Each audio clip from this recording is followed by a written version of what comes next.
यार दोस्तों, we are learn में मैं आप सबका बहुत बहुत स्वागत करता हूँ। दोस्तों, हम लोग पढ़ रहे हैं कक्षा 7 का इतिहास, चैप्टर नंबर 7। दोस्तों, इससे पहले हम लोगों ने कक्षा 6 का इतिहास समाप्त कर दिया है। उसे आप लोग हमारे प्लेलिस्ट में जाकर देख सकते हैं। यूपीएससी की परीक्षा बहुत नज़दीक है। मैं उम्मीद करता हूँ कि आप लोग बहुत अच्छे से आप लोगों की तैयारी चल रही होगी। आइए ज़्यादा बात ना करते हुए अपने चैप्टर की तरफ बढ़ते हैं। दोस्तों, हमारे चैप्टर का नाम है क्षेत्रीय संस्कृतियों का निर्माण। देखते हैं। लोगों का वर्णन करने का एक सबसे सामान्य तरीका है उनकी बोलचाल की भाषा से उन्हें परिभाषित करना। जब हम किसी व्यक्ति को तमिल या उड़िया कहते हैं तो आम तौर पर इसका अर्थ होता है कि वह तमिल अथवा उड़िया भाषा बोलता है और तमिलनाडु या उड़ीसा में रहता है। देखिए, हम लोग किसी व्यक्ति के बारे में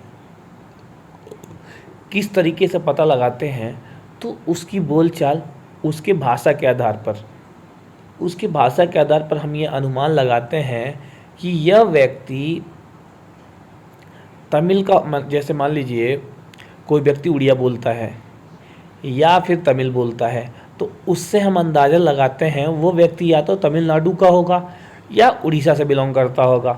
इसी तरह से हम प्रत्येक क्षेत्र को कुछ खास किस्म के भोजन, वस्त्र, काव्य, नृत्य, संगीत और चित्रकला से जोड़ा करते हैं।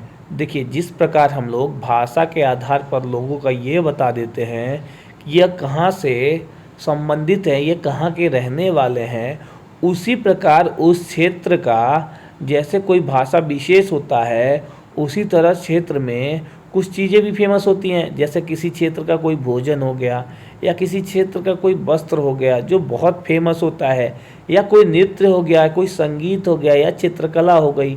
ये हर किसी न किसी क्षेत्र की कोई खास चीज़ें होती हैं, अपनी क्वालिटी होती हैं। कभी कभी हम इन अस्मिताओं को मानकर चलते हैं और सोचते हैं कि ये युग युगांतरों से अस्तित्व में है, किंतु भिन्न भिन्न क्षेत्रों के बीच विभाजक सीमाओं के बनने से समय की भूमिका रही है। देखिए, और ये जो चीज़ें हैं इसको हम मानते हैं कि ये बहुत प्राचीन सभ्यता होगी, यानी युगों युगों से ये चीज़ें, ये रीति रिवाज, नाच गाना, चित्रकला वगैरह जो भी हैं वो सब चली आ रही होगी। एक पीढ़ी से दूसरी पीढ़ी निरंतर चलती आ रही है। ठीक है। देखिए, जिन्हें हम आज क्षेत्रीय संस्कृतियां समझते हैं वो समय के साथ साथ बदली हैं, और सच तो यह है कि वो आज भी बदल रही हैं।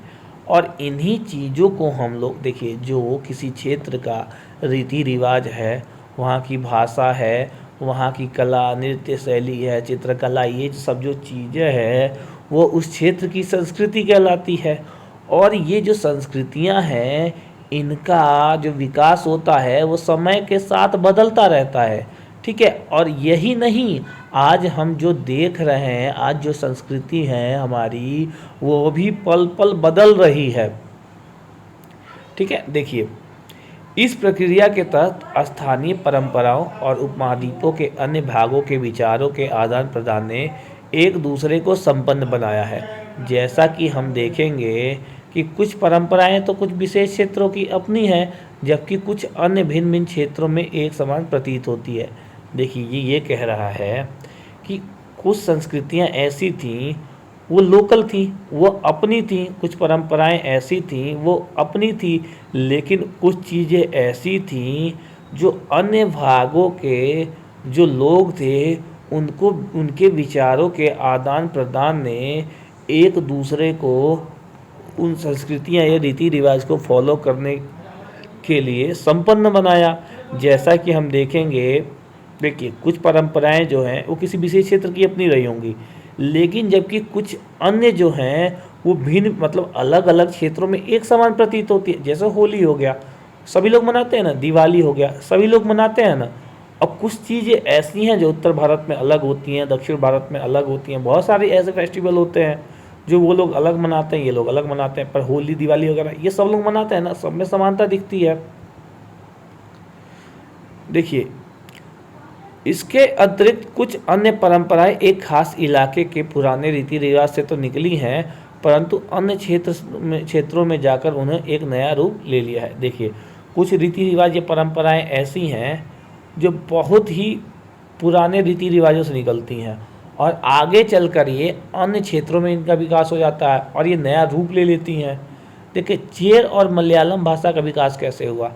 आइए भाषा और क्षेत्र के बीच अंतर संबंध से एक उदाहरण से अपना विश्लेषण प्रारंभ करें। देखिए, भाषा और क्षेत्र के बीच जो संबंध होता है उसका उदाहरण के रूप में एक विश्लेषण है। देखिए, महोदयपुरम का चेर राज्य प्रायद्वीप के दक्षिण पश्चिम भाग में, जो आज के केरल राज्य का एक हिस्सा है, 9वीं शताब्दी में स्थापित किया गया।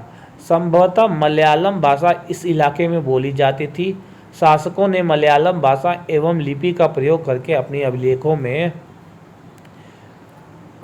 किया है। देखिए, जो भाषा और क्षेत्र के बीच संबंध है उनका एक उदाहरण है महोदयपुरम का जो चेर राज्य है, आज का जो केरल है उसका एक हिस्सा था।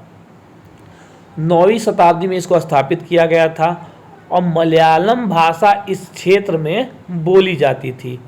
जो शासक थे उन्होंने जो अपने अभिलेख लिखवाए हैं वो मलयालम भाषा और लिपि का प्रयोग करके अपने अभिलेखों का निर्माण करवाया या लिखवाया। इस भाषा का प्रयोग उपमहाद्वीप के सरकारी अभिलेखों में किसी क्षेत्रीय भाषा के प्रयोग के सबसे पहले उदाहरणों में से एक है। देखिए, ये जो भाषा है इसका प्रयोग इस उपमहाद्वीप में जो सरकारी अभिलेख पाए गए हैं वो किसी क्षेत्रीय भाषा के प्रयोग के रूप में सबसे पहला जो उदाहरण मिलता है क्षेत्रीय भाषा के प्रयोग का, वो इस उपमहाद्वीप की जो अभिलेख है मलयालम वाला, वो यही है। ठीक है, जो सरकारी अभिलेख प्राप्त हुए हैं क्षेत्रीय भाषा में, वो जो चेर राज्य है जहाँ मलयालम बोली जाती थी, केरल का एक हिस्सा है, ये वहीं से प्राप्त हुआ है। देखिए, साथ साथ चेर लोगों ने संस्कृत की परंपराओं से भी बहुत कुछ ग्रहण किया। केरल का मंदिर रंगमंच, जिसकी परंपरा इस युग तक खोजी जा सकती है, संस्कृत के महाकाव्यों पर आधारित थी। देखिए, जहाँ चेर राज्य में मलयालम बोली जाती थी वहीं यहाँ के लोगों ने संस्कृत को भी अपना लिया और जो संस्कृत की परंपराएं थी उनसे भी बहुत कुछ सीखा। केरल का जो रंगमंच मंदिर है उसकी जो परंपरा है वो युगों से यानी कई पीढ़ियों से खोजी जा रही है, संस्कृत के जो महाकाव्यों पर आधारित थी। मलयालम भाषा की पहली साहित्यिक कृतियाँ जो लगभग 12वीं शताब्दी की बताई जाती हैं, प्रत्यक्ष रूप से संस्कृत की ऋणी है। देखिए, ये कहना ये चाहता है कि मलयालम भाषा की जो पहली साहित्य कृति है वो 12वीं शताब्दी में लिखी गई थी और वो प्रत्यक्ष यानी संस्कृत टोटल वो संस्कृत से कॉपी की गई हैं, संस्कृत से ही उसका अनुवाद मलयालम में किया गया है। यह भी एक काफ़ी रोचक तथ्य है कि 14वीं शताब्दी का एक ग्रंथ लीला तिलकम, जो व्याकरण तथा काव्य शास्त्र विषय के हैं, मणि प्रवालम शैली में लिखा गया था। मणि प्रवालम का शाब्दिक अर्थ है हीरा और मूंगा, जो यहाँ दो भाषाओं संस्कृत तथा क्षेत्रीय भाषा के साथ साथ प्रयोग की और संकेत करता है। देखिए, 14वीं शताब्दी में एक ग्रंथ लिखा गया जिसका नाम था लीला तिलकम। ये व्याकरण और काव्य शास्त्र विषय के ऊपर लिखी गई। ठीक है, मणि प्रवालम का मतलब जो होता है वो हीरा और मूंगा है। ये दो भाषाएं थी, संस्कृत और क्षेत्रीय भाषा, इनके दोनों को मिक्स करके, ठीक है, मणि प्रवालम शैली का जन्म हुआ और इसी शैली में जो है हिंदी व्याकरण और काव्य शास्त्र के विषय के ऊपर एक पुस्तक लिखी गई जिसका नाम था लीला तिलकम। ठीक है, संस्कृत और क्षेत्रीय भाषा का मिश्रण इस पुस्तक में देखने को बहुत अच्छे से मिलता है। शासक और धार्मिक परंपराएं क्या थी। देखिए, जगन्नाथी संप्रदाय अन्य क्षेत्रों में क्षेत्रीय संस्कृतियां क्षेत्रीय धार्मिक परंपराओं से विकसित हुई। इस प्रक्रिया का सर्वोत्तम उदाहरण है पूरी उड़ीसा में जगन्नाथ का संप्रदाय यानी जगन्नाथ का शाब्दिक अर्थ दुनिया का मालिक जो विष्णु की पर्यायवाची है। आज तक जगन्नाथ की काष्ठ प्रतिमा स्थानीय जनजातीय लोगों द्वारा बनाई जाती है, जिससे यह तात्पर्य निकलता है कि जगन्नाथ मूलतः एक स्थानीय देवता थे जिन्हें आगे चलकर विष्णु का रूप मान लिया गया। देखिए, जो और भी अन्य क्षेत्र थे, उनकी संस्कृतियां थीं या जो उनकी धार्मिक परंपराएं थीं, ठीक है, वो सब किससे विकसित हुई? धार्मिक परंपराएं से। जो अन्य क्षेत्र थे, जो अन्य लोकल क्षेत्र थे, जो उनकी संस्कृतियां थी, वो क्षेत्रीय जो धार्मिक परंपराएं थी उनसे विकसित हुई। इसका सर्वोत्तम जो उदाहरण है पुरी में एक उड़ीसा में जगन्नाथ मंदिर जो है, ठीक है, वहाँ जगन्नाथ संप्रदाय के जो लोग हैं आज भी भगवान जगन्नाथ की जो प्रतिमा है, काष्ठ की प्रतिमा यानी लकड़ी की जो मूर्ति बनाते हैं, ठीक है, वो जनजातीय लोगों द्वारा आज भी बनाई जाती हैं, जिससे यह तात्पर्य मतलब जिसका यह अर्थ निकलता है कि जो भगवान जगन्नाथ थे एक स्थानीय देवता थे जिन्हें आगे चलकर भगवान विष्णु का अवतार मान लिया गया। ठीक है, जगन्नाथ मंदिर भगवान विष्णु का ही मंदिर माना जाता है। 12वीं शताब्दी में गंग वंश के एक अत्यंत प्रतापी राजा अनंत वर्मन ने पुरी में पुरुषोत्तम जगन्नाथ के लिए एक मंदिर बनवाने का निश्चय किया। ये चीज़ याद रखिएगा, जगन्नाथ मंदिर का निर्माण किसने करवाया था? तो वो गंग वंश के प्रतापी राजा थे, राजा अनंत वर्मन।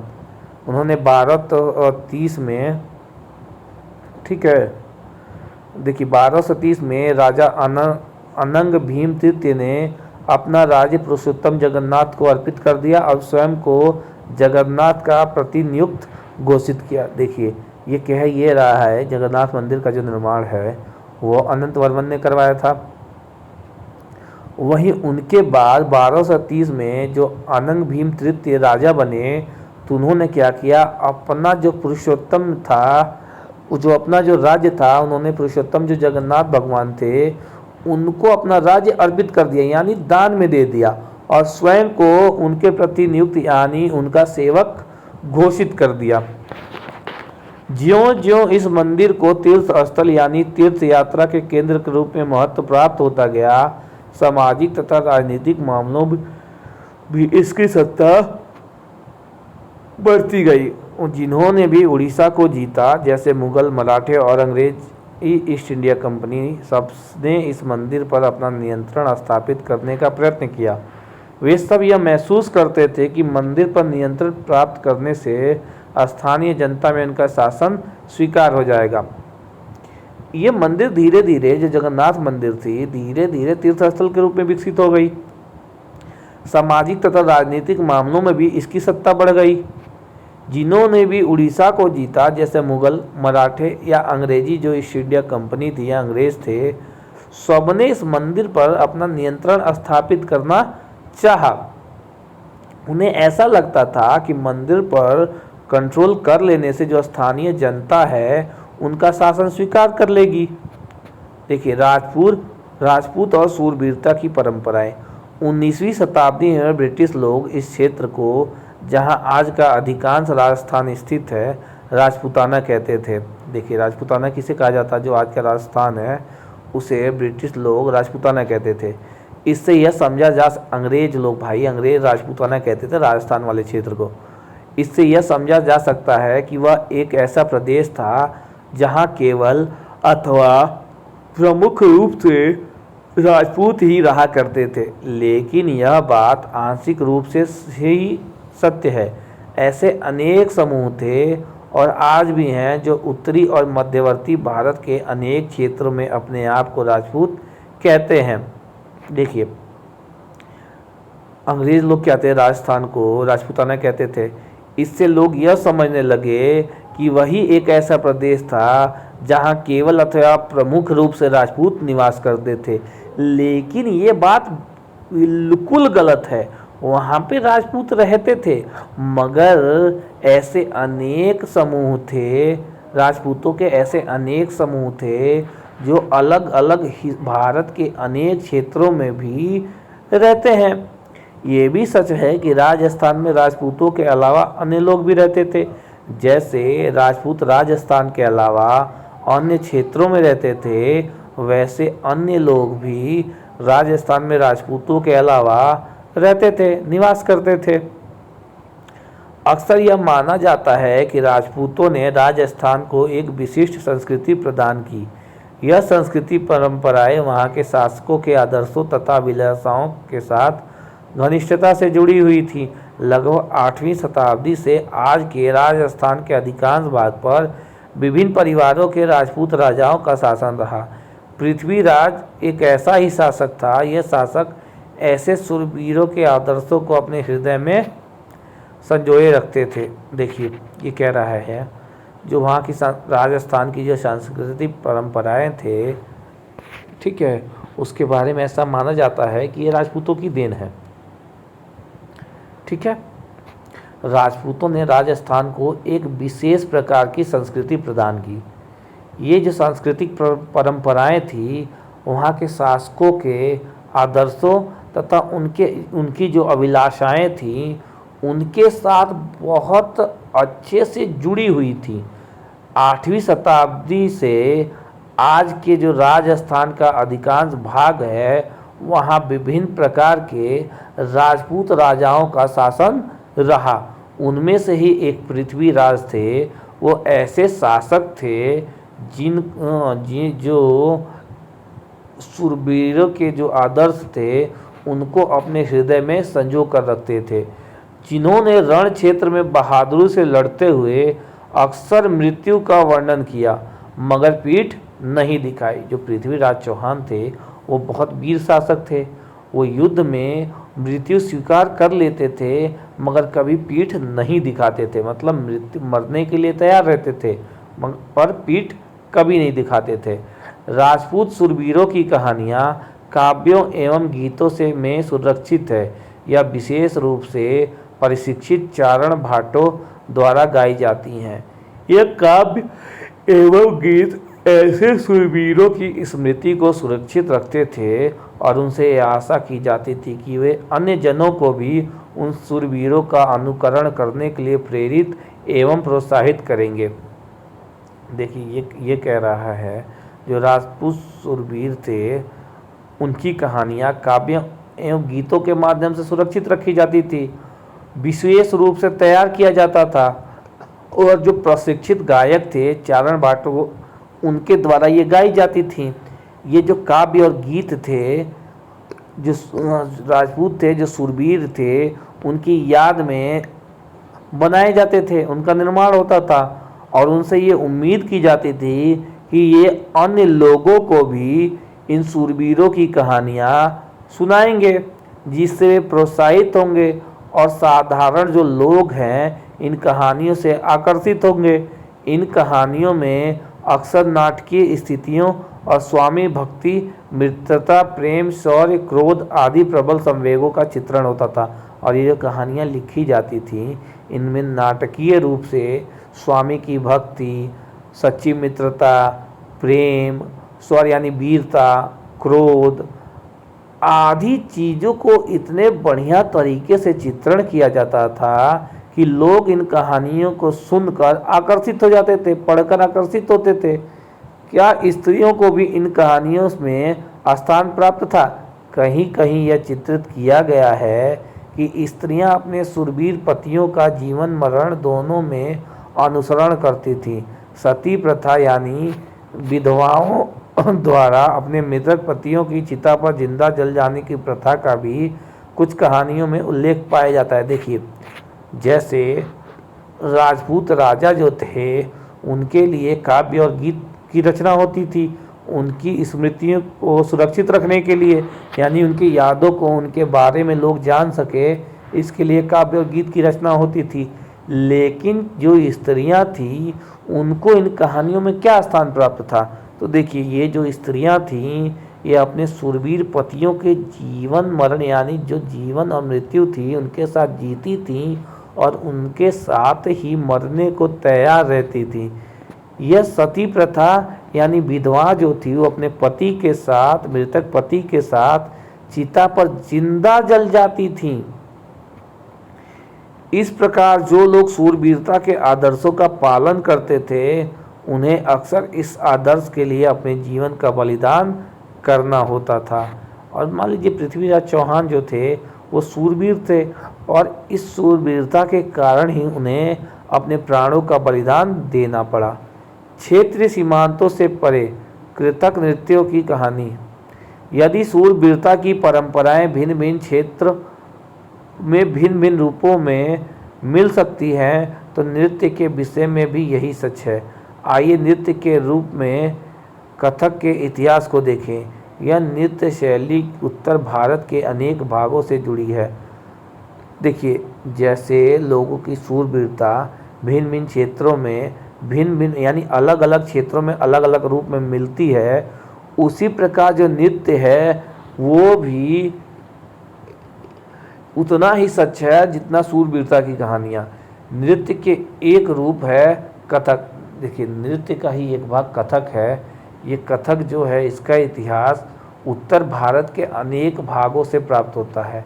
देखिए, कथक शब्द जो है कथा शब्द से निकला है, जिसका प्रयोग संस्कृत तथा अन्य भाषाओं में कहानी के लिए किया जाता है। आप लोग जानते हैं ना, कहानी को कथा शब्द से संबोधित किया जाता है। देखिए,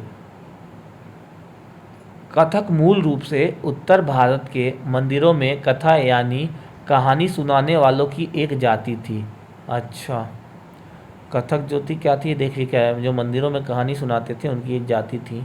यह कथाकार अपने हाव भाव तथा संगीत से अपने कथावाचन को अलंकृत किया करते थे। 15वीं और 16वीं शताब्दी में भक्ति आंदोलन के प्रसार के साथ कथक एक विशिष्ट नृत्य शैली का रूप धारण करने लगा। यानी जब भक्ति आंदोलन चल रहा था 15वीं और 16वीं शताब्दी में, उस समय कथक का विकास हो रहा था। राधा कृष्ण के पौराणिक आख्यान कहानियाँ लोक नाट्य के रूप में प्रस्तुत किए जाते थे, जिन्हें रासलीला कहा जाता था। रासलीला में लोक नृत्य के साथ कथक यानी कथाकार के मूल हाव भाव भी जुड़े होते थे। मुगल बादशाहों और उनके अभिजातों के शासनकाल में कथक नृत्य राज दरबार में प्रस्तुत किया जाता था, जहां इस नृत्य ने अपने वर्तमान अभिलक्षण अर्जित किए और एक विशिष्ट नृत्य शैली के रूप में विकसित हो गया। आगे चलकर यह दो परंपराओं अर्थात घरानों में फूला फला राजस्थान जयपुर के राज दरबारों में और लखनऊ में अवध के अंतिम नवाब वाजिद अली शाह के संरक्षण में यह एक प्रमुख कला के रूप में उभरा। 1850 से 1875 के दौरान यह नृत्य शैली के रूप में इन दो क्षेत्रों में ही नहीं बल्कि आज के पंजाब, हरियाणा, जम्मू कश्मीर और बिहार तथा मध्य प्रदेश के निकटवर्ती जो इलाके थे, आसपास के जो इलाके थे, वहाँ भी पक्के तौर पर स्थापित हो गई। इसकी प्रस्तुति में क्लिष्ट तथा द्रुत पद संचालन, उत्तम वेशभूषा तथा कहानियों के प्रस्तुतिकरण एवं अभिनय पर जोर दिया जाने लगा। अनेक अन्य सांस्कृतिक गतिविधियों की तरह कथक को भी 19वीं तथा 20वीं शताब्दियों में अधिकांश ब्रिटिश प्रशासकों ने नापसंद किया। फिर भी यह जीवित बचा रहा और गणिकाओं द्वारा पेश किया जाता रहा। स्वतंत्रता की प्राप्ति के बाद तो देश में से 6 शास्त्रीय नृत्यों के रूप में मान्यता मिल गई। अंग्रेज जो है कथक को पसंद नहीं करते थे। जब आज़ादी के बाद इसे क्या हुआ, जो 6 शास्त्रीय नृत्य हैं उनके रूप में कथक को भी मान्यता प्राप्त हो गई। देखिए, शास्त्रीय नृत्य क्या होता है? किसी कला रूप को शास्त्रीय माना जाए, इस प्रश्न का उत्तर देना अक्सर बहुत कठिन होता है। सही बात है, किस कला को आप शास्त्रीय मानेंगे? इसका उत्तर तो बहुत मुश्किल होगा।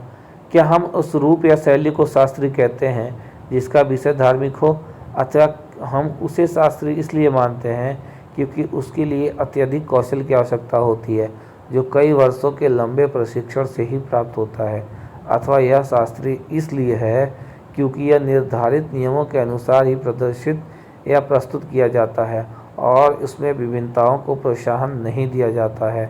यह ऐसे प्रश्न हैं जिन पर हमें विचार करने की आवश्यकता है। यह भी स्मरणीय यानी याद रखने योग्य है कि बहुत से ऐसे नृत्य रूपों में जिन्हें लोक नृत्य की श्रेणी में रखा गया है, ये विशेषताएं पाई जाती हैं जिन्हें शास्त्रीय रूपों का विशिष्ट लक्षण बताया जाता है। यद्यपि शास्त्र विशेषण का प्रयोग उन कला रूपों की श्रेष्ठता का सूचक होता है, फिर भी यह हमेशा शब्द सही नहीं होता है। अन्य नृत्य रूप जिन्हें इस समय शास्त्रीय माना जाता है वे निम्नलिखित है। देखिए, जो 6 शास्त्रीय नृत्य हैं वो भरतनाट्यम है, कथकली है केरल में, भरतनाट्यम तमिलनाडु, कथकली केरल के लिए फेमस है, ओडिसी उड़ीसा, कुचिपुड़ी आंध्र प्रदेश और मणिपुरी मणिपुर। ठीक है, आगे देखिए, संरक्षकों के लिए चित्रकला, लघु चित्रकला की जो परंपरा कैसी है। यह अन्य परंपरा जो कई रीतियों से विकसित हुई वह थी लघु चित्रों की परंपरा। लघु चित्र जैसा कि उनके नाम से पता चलता है छोटे आकार के चित्र होते हैं। भाई लघु चित्र का मतलब ही हो गया छोटे आकार का चित्र, जिन्हें आमतौर पर जल रंगों से कपड़े या कागज पर चित्रित किया जाता है। प्राचीनतम लघु चित्र तालपत्रों अथवा लकड़ी के तख्तियों पर चित्रित किए गए थे। इनमें से सर्वाधिक सुंदर चित्र जो पश्चिम भारत में पाए गए जैन ग्रंथों को सचित्र बनाने के लिए प्रयोग किए गए थे। मुगल बादशाह अकबर, जहांगीर और शाहजहां ने अत्यंत कुशल चित्रकारों को संरक्षण प्रदान किया था, जो प्राथमिक रूप से इतिहास और काव्यों की पांडुलिपियां चित्रित करते थे। ये पांडुलिपियां आमतौर पर चटक रंगों में चित्रित की जाती थी और उनमें दरबार के दृश्य, लड़ाई तथा शिकार के दृश्य और सामाजिक जीवन के अन्य पहलू चित्रित किए जाते थे। अक्सर उपहार के तौर पर इन सभी चित्रों का आदान प्रदान किया जाता था और ये कुछ गिने चुने लोग, बादशाह और उनके घनिष्ठ जनों द्वारा ही देखे जा सकते थे।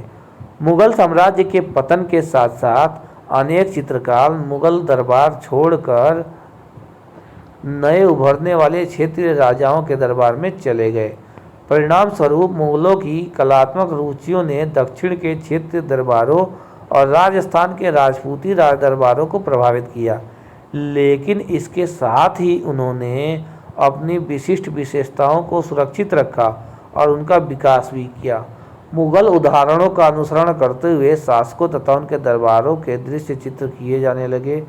इनके साथ साथ मेवाड़, जोधपुर, बूंदी, कोटा, किशनगंज, कहाँ चला गया, नीचे बग गया, यहाँ पहुँचे थे हम लोग। ये देखिए, ठीक है,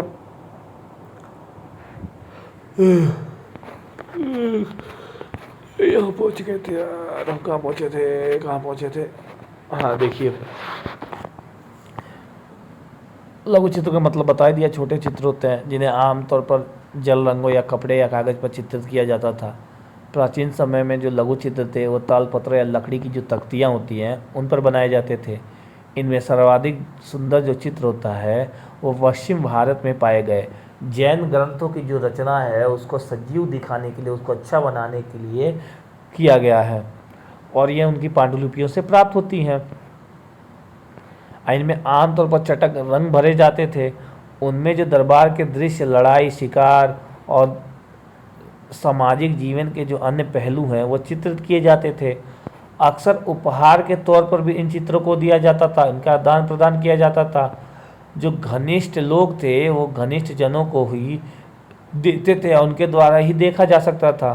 मुगल साम्राज्य के पतन के बाद जो चित्रकार थे वो अन्य नए नए उभरते राज्यों में चले गए, ठीक है, और उसके परिणाम स्वरूप ये हुआ जो मुगलों की कलात्मक रुचियाँ थीं वो अन्य उनका विकास अन्य जगह भी होने लगा और उन्हीं का उपयोग किया जाने लगा, ठीक है। और उसके साथ ही उन्होंने इसको संरक्षित भी किया, सुरक्षित भी रखा और उनका विकास किया। मुगल उदाहरणों का अनुसरण करते हुए शासक तथा उनके दरबारों के दृश्य देखिए, जैसे मुगल दरबार में जो शासक थे उनके दरबार थे उनको चित्रित होता था, वैसे ही अन्य लोग भी उनके जैसे अपने दरबारों को चित्रित करने लगे। अपने शासन यानी जो व्यवस्था थी, जो राजा थे, उनके घनिष्ठ थे, परिवार था, उन सबको चित्रित किया जाने लगा। ठीक है। उसके साथ साथ जो मेवाड़, जोधपुर, बूंदी, कोटा, किशनगढ़ जैसे केंद्र थे, वहाँ पौराणिक कथाएं तथा काव्यों के विषय का भी चित्रण बराबर चलता रहा। ऐसा ही एक अन्य क्षेत्र था आधुनिक हिमाचल प्रदेश। इसके इर्द गिर्द हिमालय की तलहटी का इलाका जो था, वहाँ 17वीं शताब्दी के बाद वाले वर्षों में इस क्षेत्र में लघु चित्रकला की एक साहसपूर्ण एवं भावप्रवण शैली का विकास हो गया, जिसे बशोहली शैली कहा जाता है। और ये याद रखिएगा। यहाँ जो सबसे लोकप्रिय पुस्तक चित्रित की गई वह थी भानु दत्त की रसमंजरी। 1739 में नादिर शाह के आक्रमण और दिल्ली विजय के परिणाम स्वरूप मुगल कलाकार मैदानी इलाकों की अनिश्चितताओं से बचने के लिए पहाड़ी क्षेत्रों की ओर पलायन करने लगे और उन्हें वहां जाते ही आश्रयदाता तैयार मिले, जिसके फलस्वरूप चित्रकारी की कांगड़ा शैली विकसित हुई। 18वीं शताब्दी के मध्य भाग तक कांगड़ा के कलाकारों ने एक नई शैली विकसित कर ली, जिसने लघु चित्रकारी में एक नई जान डाल दी। उनकी प्रेरणा का स्रोत वहाँ की वैष्णव परंपराएं थी। ठंडे नीले और हरे रंगों को सहित कोमल रंगों का प्रयोग और विषय का काव्यात्मक निरूपण कांगड़ा शैली की विशेषता थी। स्मरण रहे यानी याद रहे कि साधारण स्त्री पुरुष भी बर्तनों, दीवारों, कपड़ों, फर्श आदि पर अपनी कलाकृतियाँ बनाते थे। कला के इन नमूनों में से कुछ ही बच पाते थे। इसके विपरीत लघु चित्र राजमहलों में सावधानी पूर्वक रखे जाते थे, जिससे ये सदियों तक सुरक्षित रहते थे। देखिए, बंगाल पे एक नज़र डालते हैं। एक क्षेत्रीय भाषा का विकास, जैसे कि हमने प्रारंभ में देखा, हम अक्सर क्षेत्रों के नाम से वहाँ के निवासियों द्वारा बोली जाने वाली भाषा के अनुसार निर्धारित करते हैं। देखिए, हम किसी भी क्षेत्र में जो वहाँ के निवासी हैं उनके द्वारा जो भाषा बोली जाती है, ठीक है, उसके आधार पर उस क्षेत्र का नाम हम निर्धारित करते हैं। इसलिए हम ये मान लेते हैं बंगाल में लोग हमेशा बंगाली ही बोलते थे। किंतु यह दिलचस्प बात यह है कि आज बंगाली संस्कृति से निकली हुई भाषा मानी जाती है। जो बंगाली है वो भी संस्कृत से निकली है। प्रारंभिक ईसा पूर्व प्रथम शताब्दी के मध्य भाग के जो संस्कृत ग्रंथों का अध्ययन से ये पता चलता है कि बंगाल के लोग संस्कृत में उपजी हुई भाषाएं नहीं बोलते थे। तो फिर नई भाषा का उद्भव कैसे हुआ?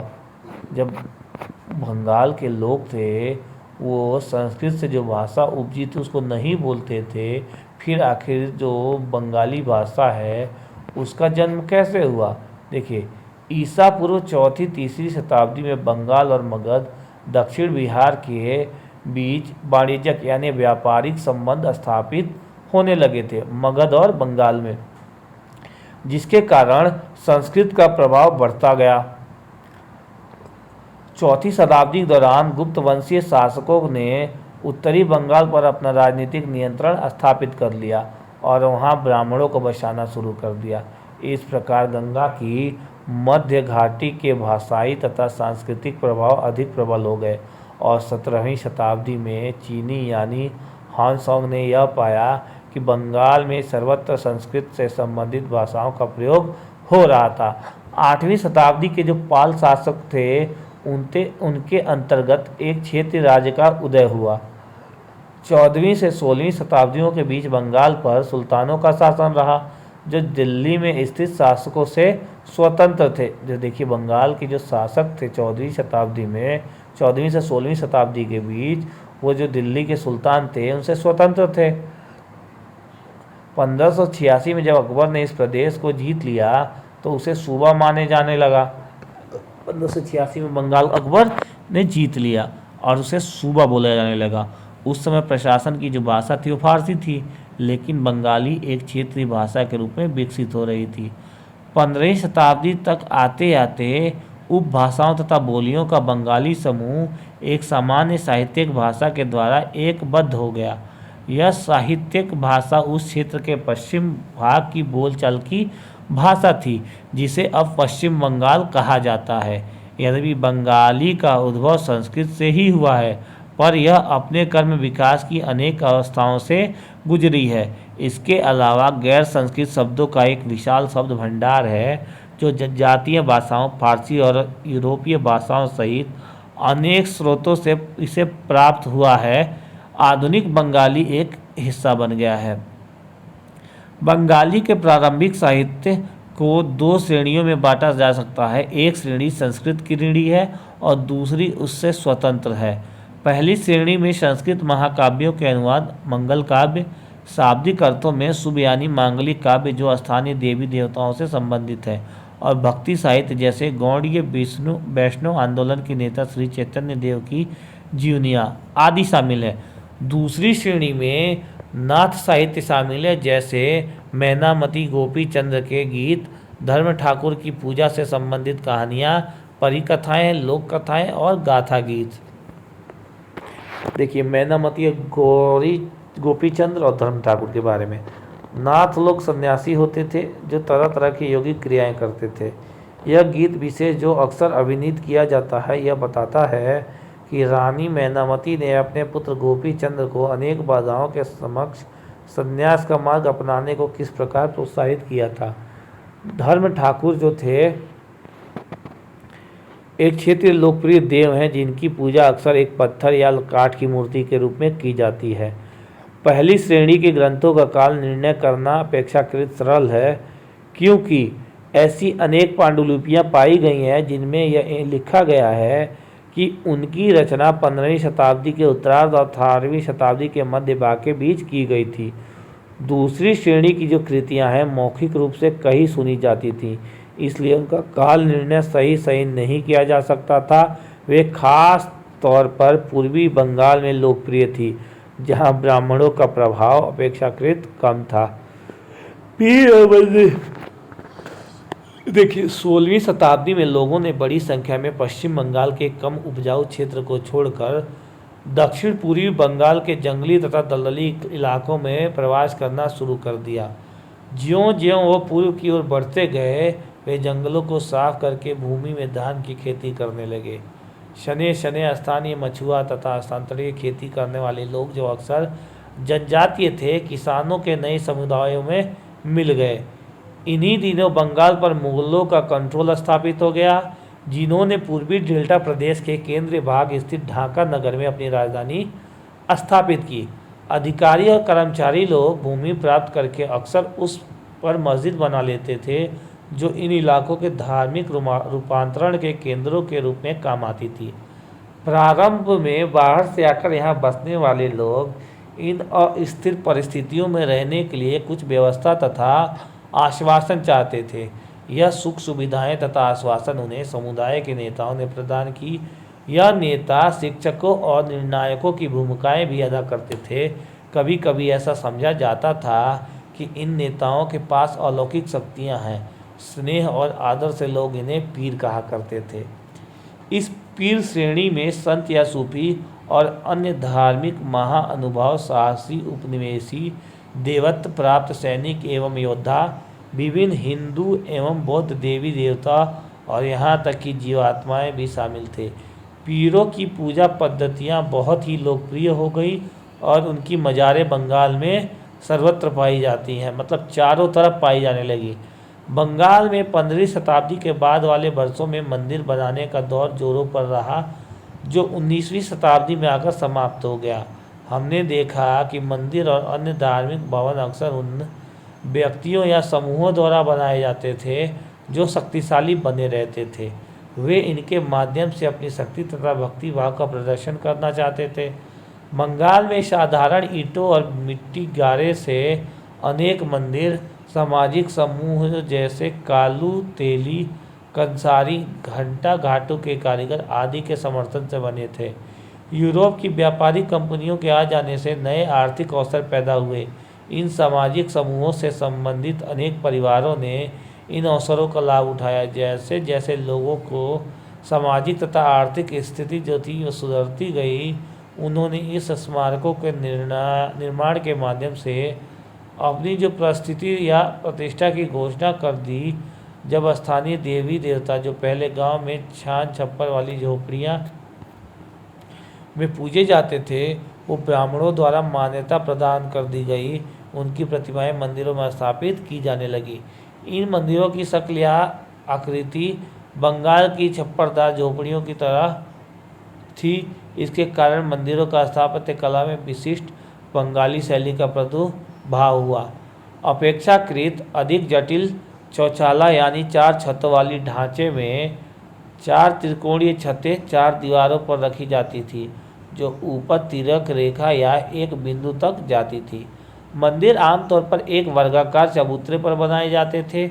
उनके भीतरी भाग में कोई सजावट नहीं होती थी, लेकिन अनेक मंदिरों की बाहरी दीवारें चित्रकारियाँ, सजावटी टाइलों अथवा मिट्टी की पट्टियों से सजी होती थी। कुछ मंदिर में, विशेष रूप से पश्चिम बंगाल के बांकुरा जिले में विष्णुपुर के मंदिर में, ऐसी सजावटें अत्यंत उत्कृष्ट कोटि तक पहुंच चुकी थी। मछली भोजन के रूप में देखिए, परंपरागत भोजन संबंधित आदतें आमतौर पर स्थानीय रूप में उपलब्ध खाद्य पदार्थों पर निर्भर करती है। बंगाल एक नदीय मैदान है जहाँ मछली और धान की उपज बहुत अधिक होती है। इसलिए यह स्वाभाविक है कि इन दोनों वस्तुओं को गरीब बंगालियों की भोजन सूची में भी प्रमुख स्थान प्राप्त है। मछली पकड़ना वहाँ का प्रमुख धंधा रहा है और बंगाली साहित्य मछली का स्थान स्थान पर उल्लेख मिलता है। इससे ज़्यादा और क्या होगा कि मंदिरों और बुद्ध विहारों की दीवारों पर जो मिट्टी की पट्टियाँ हैं, उनमें भी मछलियों को साफ करते हुए और टोकरियों में भरकर बाजार में ले जाते हुए दर्शाया गया है। ब्राह्मणों को शामिश भोजन करने की अनुमति नहीं थी, लेकिन स्थानीय आहार में मछली की लोकप्रियता को देखते हुए ब्राह्मण धर्म के विशेषज्ञों ने बंगाली ब्राह्मणों को इसके लिए निषेध में डाल दी। बृहद्रम पुराण में, जो बंगाल में रचित 13वीं शताब्दी का संस्कृत ग्रंथ है, स्थानीय ब्राह्मणों को कुछ खास किस्मों की मछली खाने की अनुमति दे दी। ठीक है, देखिए इसी के साथ हमारा जो चैप्टर है समाप्त हुआ। फिर कल देखेंगे एक नए चैप्टर नंबर हमारा कल रहेगा 8। आज हमारा चैप्टर 7 हिस्ट्री का क्लास 7 समाप्त हो गया। ठीक है दोस्तों, तो जल्दी से जाइए, वीडियो को ज़्यादा से ज़्यादा शेयर कीजिए, लाइक कीजिए, कमेंट कीजिए, सब्सक्राइब कीजिए, ताकि हम मोटिवेट हो सके आपके लिए और अच्छी वीडियो ला सकें। दोस्तों, इस पर बहुत जल्दी आपको फ्री में IAS के कोचिंग फ्री कराई जाएगी और सारे सब्जेक्ट फ्री मिलेंगे। चलिए, ख्याल रखिए, अपना ध्यान रखिए।